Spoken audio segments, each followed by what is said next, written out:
Good afternoon, everyone. Welcome to today's webinar brought to you by Addiction Treatment Providers Insurance Program. We're going to be talking about one of the top growth opportunities for agents in 2013, which is in the behavioral healthcare niche. It's a very exciting opportunity. We're very happy to talk to you about it today. Before we get started, let me take a moment to tell you about the technology that we're using. On the right-hand side of your screen, you should see a control panel. You can slide that control panel open or close by clicking on the arrow in the upper left-hand corner. You can also type a question into the question box at any time during today's web seminar, and we will queue your questions up and get to as many as we have time to at the end of today's session. And now, I'd like to introduce today's speaker.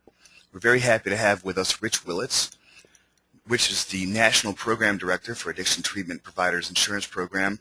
He's got 27 years experience in the insurance industry, extensive commercial underwriting and risk management experience. And for the past 12 years, Rich has been focused exclusively on products and risk management programs for the behavioral healthcare industry. Very pleased to have him with us. And with that, Rich, the floor is yours. Okay, thanks very much, Mike. Good afternoon or good morning, depending where you're calling in from. I am Rich Willetts, and for the next 20 minutes, we're going to cover real quickly the following agenda. I'm going to give you a quick overview of the behavioral healthcare industry, why I believe this is a great target niche for independent agents and brokers, and why I think you should work with the Addiction Treatment Providers Insurance Program. So let's get started. First of all, the industry. Behavioral health care, not exactly a household term, but it is the umbrella term that the medical industry uses for two major areas of illness. The first one being addictions. All forms of addictions. I put together a short list there of some of them you should probably recognize. Prescription meds is the hot topic in all of the news today. It's reaching epidemic proportions, really. And all the way through to some of the newer ones, gambling, sexual addictions, internet addictions. This list would have looked different 10 years ago. Of course, the top two would have been on there, but and I'm sure it's going to look different in 10 years because there are always new addictions being discovered and addressed. The other primary component of behavioral health care is mental illness. And really, addiction and mental illness go hand in hand, unfortunately. There's over 60% co-occurring disorder rate. So a lot of folks who have depression or are bipolar also suffer from an addiction of some sort. So this is, again, a relatively short list of some common mental illnesses. And again, this is a list that is constantly evolving. ADHD was really not a prevalent mental disorder 20, 30 years ago, and now it's quite commonly diagnosed and treated. So those are the two major pieces of the behavioral health care industry, and there are also a couple of additional aspects that are important. A lot of behavioral health care providers or treatment centers are also now providing primary care services. It's an integration that's going on in the behavioral health field where they are really trying to provide a medical home and treat not only your alcoholism, your depression, but also maybe other chronic illnesses like diabetes, hypertension as well. Another key aspect of behavioral health care that we see is vocational training. Folks who come through for treatment also often need help developing employment skills, and if they're able to become gainfully employed, it certainly helps with their disorder and the rate of success. Similarly, supported housing or some type of recovery residence is very common. After someone goes through treatment, say maybe a 30-day or 60, 90-day treatment regimen, they'll go into a step-down program, maybe 6 months or a year, living in a supported housing environment with other folks in recovery, and that really helps the success rate. So, in a nutshell, that describes, what we see with the behavioral health care industry. Now, just a few notes on really the size and scope of this industry, because a lot of folks just don't know. Behavioral health care is part of the $3 trillion healthcare industry. Obviously, this is a huge, huge industry in the United States.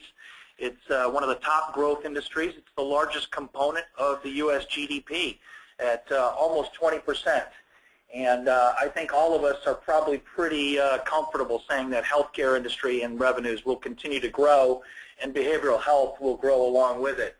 As you can see, behavioral health care is a $200 billion slice of that $3 trillion, about 7% of the industry, and quite frankly, I would expect that piece to grow to become maybe 10% in the not too distant future of all health care. Just a little side note to give you some perspective. I do a comparison of McDonald's, the Golden Arches versus treatment programs, and just in terms of size of the industry. A lot of folks may not realize that there are actually more treatment programs and treatment centers in the United States than there are McDonald's. There's about 13,500 McDonald's franchises in the United States, but there are over 15,000 treatment programs in the United States. Clearly, they just don't have the same size signs and advertising that the McDonald's Corporation employs, but it is a big industry. Okay, moving right along. We're going to talk now for a few minutes about why I believe this niche is a great niche for independent agents to target. I know at this time of year and maybe a few months back, everybody was looking for their business plan and what kind of things they might want to focus on for the coming year and in 2013. And I think this is an excellent niche to consider. And this is why. In a one word, growth. If you're going to pick a niche to target, do you want to pick, bowling alleys, which they're not building a lot of new ones, or do you want to pick a niche that's growing at a 30% clip over the next 5 years? Clearly, growth is going to help with your success. And why is the behavioral health care industry growing? One of the first and key drivers of this growth are legislative changes. And by that, I'm talking about things that they're doing in Washington, D.C. First, one of the big things that happened back in 2008 was the law passed that was basically referred to as the parity law. And that basically means that behavioral health care covered under various health care benefits and insurance programs needs to be covered at the same level of physical health care. So there were a lot of insurance companies that didn't want to cover addiction or mental illness, depression treatment, the same way they cover a broken arm, but this law said that they are required to do so. And so that was a big push, a big shot in the arm, but nothing compared to the Affordable Care Act that we all saw, also known as Obamacare. Obamacare, one of the key features of that legislation involves the expansion of Medicaid. And basically what they're going to do is just raise the poverty level or the eligibility level for Medicaid services. And Medicaid, of course, is going to feature behavioral health care. So in 2014, 35 million Americans will become eligible for Medicaid or will be eligible to participate in a health insurance exchange in their state. That is going to bring in a lot of new customers. Think about it this way, if only 10% of those people seek behavioral health care treatment, that's another 3.5 million consumers who are going to be needing treatment. And that's about would double the current size of the industry. So it's a humongous opportunity that's right on our doorstep, and quite frankly, I'm not sure we're ready for the demand. But, supply will ultimately rise to meet the demand. Another growth driver of this industry, new diagnoses. Okay, like I said, they're always coming up with new diagnoses. You can't turn on the TV these days without seeing a show about celebrity rehab or intervention or hoarders. There are new addictions, new mental illnesses coming out every year. New treatment methods. Behavioral health care providers are looking for new ways to improve and achieve success. And that may come in the form of medication, pharmaceuticals, and it comes in the way of new treatment therapies, We see a lot of experiments with what's called experiential therapy or activities, especially with adolescents. Equine therapy comes to mind. It's working with horses. It's extremely therapeutic for folks with mental illnesses and addictions, and it's shown to have a very good success rate. So what they're going to come up with next year, I don't know, but stay tuned. Stigma changes. Okay, what I'm getting at there is the obvious stigma that's been associated with addictions and mental illness in this country for centuries, really. This was the old practice used to be to throw people in a sanitarium, whether they were a drunk or suffering mental illness. That's changing, okay? And then part of that is the Hollywood culture that's brought it to the forefront. People are less embarrassed and more willing to seek treatment for depression, anxiety, or substance abuse, particularly prescription medications that they become addicted to. So as that stigma reduces, we're going to have more people seeking treatment. Another growth driver is the trend from incarceration to treatment. America has finally realized that locking up everybody in prison is not a real economically feasible way to go. Over 70% of the prisoners currently in prison are there for drug offenses. We can't keep building prisons. When these people get out, the rate of recidivism is terribly high. About 85% end up back in prison. Whereas, to give you an example, it costs about $25,000 to house a prisoner for a year. And like I said, 85% of them will return. It only costs about $5,000 to $10,000 to put someone through treatment. And the rate of success is much, much higher.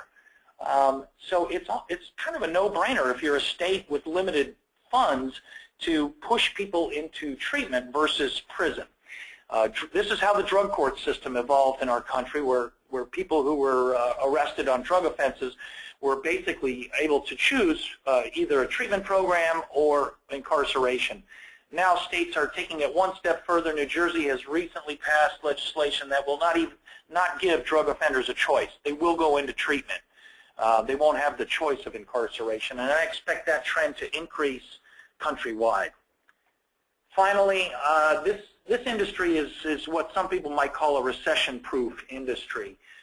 Look, if you have a mental illness or a serious addiction, it doesn't matter if it's a good economy or a bad economy. You need help. You need treatment.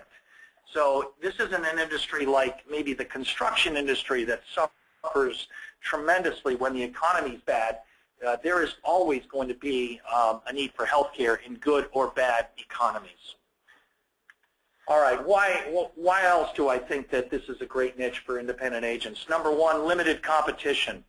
Okay, you're not going to have a bunch of direct writers chasing after this business. There's really a small handful of carriers and brokers who target and pursue this niche.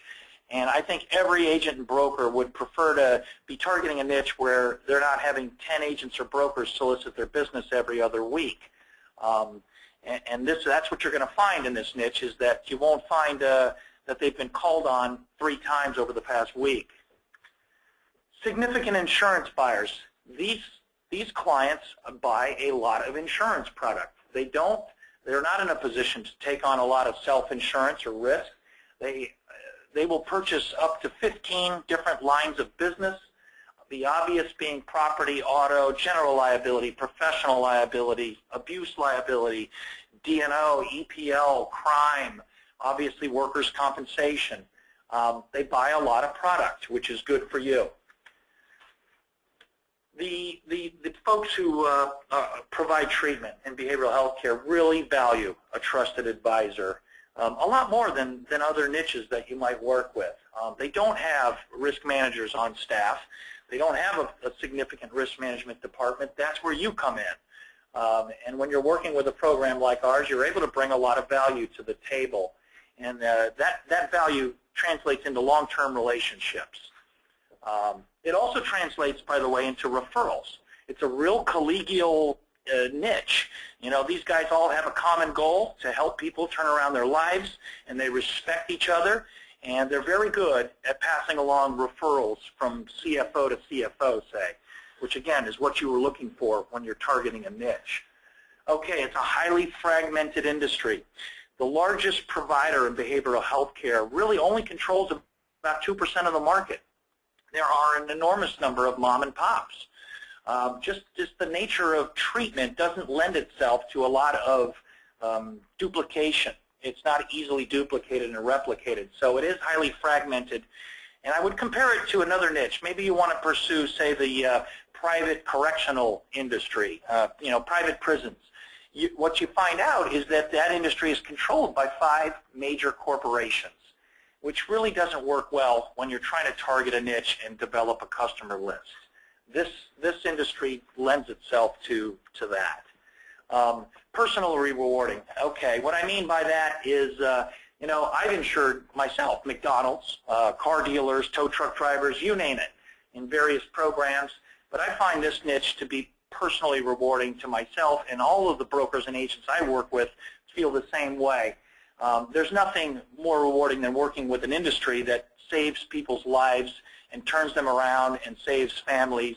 It's a good feeling if you can help them accomplish their mission with excellent insurance products and risk management services. Okay, the final segment of our session today is why do I think you should work with my program, the Addiction Treatment Providers Insurance Program, and I'm going to give you about 10 reasons. Number one, we have a lot of expertise in this niche. This is all we do. We're the largest program in the United States that's focused exclusively on behavioral health. We don't do other social services. We don't do other health care business. We just work the behavioral health niche, and we know it inside and out. We write business in all 50 states. We know this industry, and we can help you gain that knowledge as well.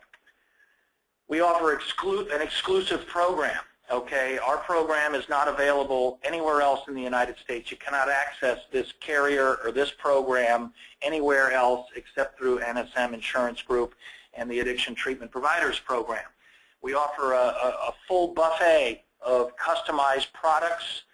Like I said, we actually sell 15 lines of coverage and services just tailored to this industry. We work with a very strong and flexible program carrier. Arch Insurance Group is our carrier partner for this program. They are A+ 15 rated by AM Best.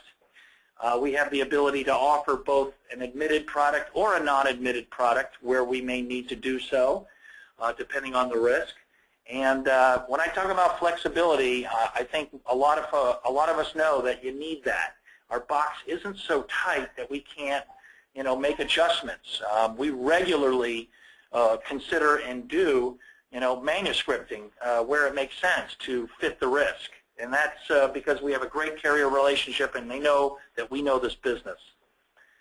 When you work with our program, you work directly with an empowered program underwriter team, okay? They are going to be exclusively dedicated to your agency for all your accounts, large accounts, small accounts, new accounts, renewal accounts. You will not have to work through a marketing rep or some other administrative person. You'll deal directly with an underwriter who has the authority to make decisions and make them quickly, and we all know really how important that is when you need it. All right, a couple more things. We operate this program on an open brokerage basis. We don't distribute through any wholesalers. It is strictly distributed through licensed independent agents and brokers. We have no minimum volume requirement. We will work with you on a one-off. We will work with you to develop a book of these. We offer a very flexible commission schedule. Quite frankly, we look for partner agents who want to focus on this niche and develop some accounts, and we reward those agents accordingly with a commission plan that rewards their volume with us. And I don't have enough time to go into the real details today, but certainly you're welcome to call me, contact me, and we can discuss it at length. We offer a direct bill program. We take the administrative headache off your hands. It's basically a 20% down, 9 equal monthly installment bill program direct to the client.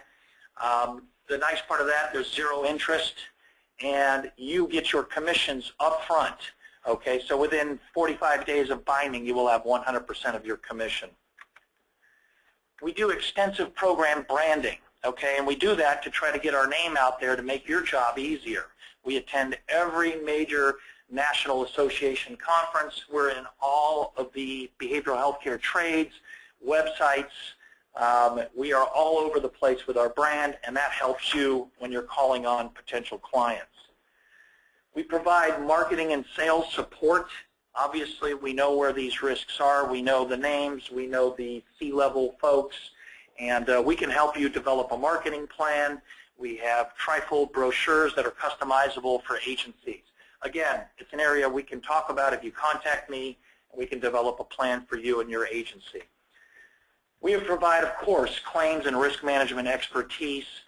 We have a dedicated claims unit. The TPA we work with is York Services. They're one of the largest national third-party administrators. We have a very, very close working relationship with them.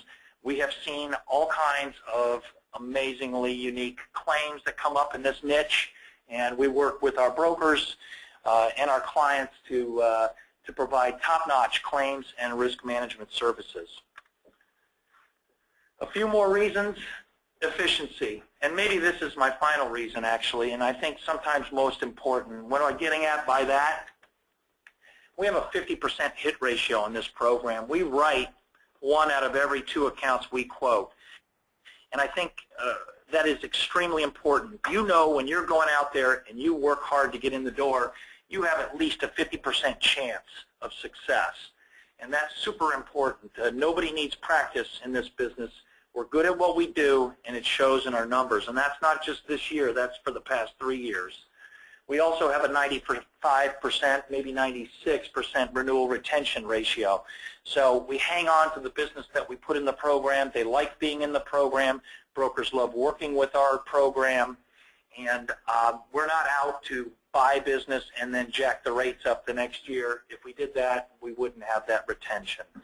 So those are my main reasons why I believe you should work with us, and I think you'll find it to be one of the most rewarding partnerships you'll have.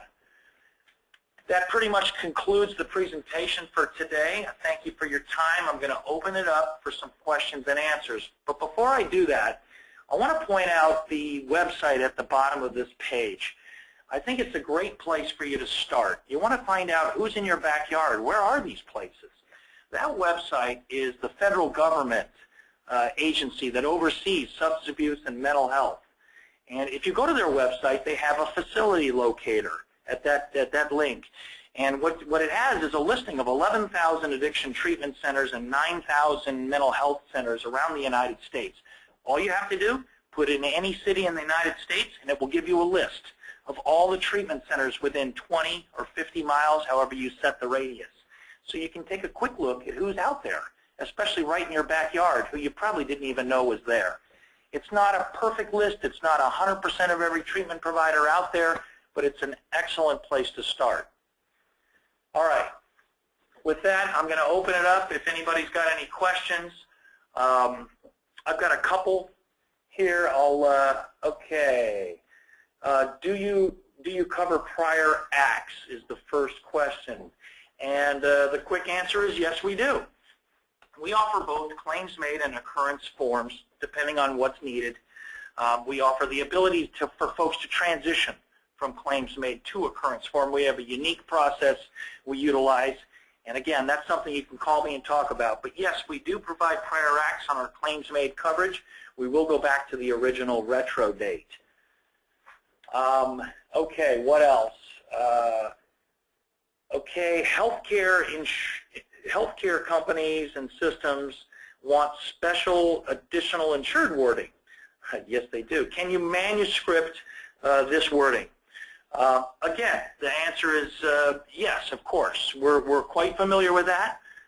It's a trend now in the industry. I'll give you an example, and that's Arizona. This is prevalent in Arizona. Magellan is the key health system in Arizona, and they require very specialized wording on certificates and additional insureds. And yes, we're able to put that together to their satisfaction, and that is something that we do on a regular basis. Okay. Will we get a copy of today's presentation by email? Yes. If you'd like a copy of the PowerPoint, please send me an email. There's my email address, rjwillets@nsminc.com. I'll be happy to send you a link to the PowerPoint. It'll also be available on my website, which is addictiontreatmentproviders.com, all one word. It'll be on there probably by this afternoon. Let's see. Sorry, the type is small on these questions. Regarding property, if the risk is property heavy, residential treatment, and you're right, that's where you get property heavy risks. And there are prior storm losses. What are some of the property deductible strategies? Okay, we do offer extensive property coverage. We have a good $50 million in capacity. We do write wind coverage in coastal areas. For an example, Florida will write business right up to the coast. We utilize, in Florida, a 5% wind deductible. Obviously, the Northeast, New Jersey, New York, we also provide, coastal coverage. We understand that storms happen. Up in the Northeast, a more common approach would be a 1 or 2% wind deductible. And we're talking about risks that are within, 15 miles of the coast. But I think we're extremely viable and extremely flexible when it comes to providing wind coverages. We do so regularly where and how it makes sense. Other than that, let's see, if you've got any other questions, we need to wrap it up today, but if you've got any other questions, please email me, give me a call. I'm happy to help out, answer your questions, and I want to thank everybody for taking the time to join us today. Thank you very much, Rich. Really valuable presentation. We do thank everybody for being with us today, and of course, we thank Addiction Treatment Providers Insurance Program for sponsoring today's web seminar and providing this information. And if you do have questions, Rich's contact information is on your screen. Please feel free to reach out. And look forward to seeing all of you at a future Addiction Treatment Providers webinar very soon. And with that, we wish everybody a wonderful afternoon.